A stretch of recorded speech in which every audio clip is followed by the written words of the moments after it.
आईला अक्षा हा काही म्हणा पण असं उघड्यावर बसायला मजाच येते जरा.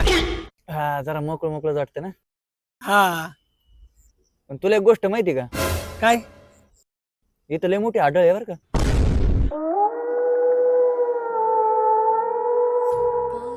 घाबरला का काय? अरे घाबरलो नाही बर का. त्याचं काय माहिती का ते ना ये भूत बीत चिटकीन फिटकीन काय नसतं. आपण नाही घाबरत हाडळ बिडळ ना.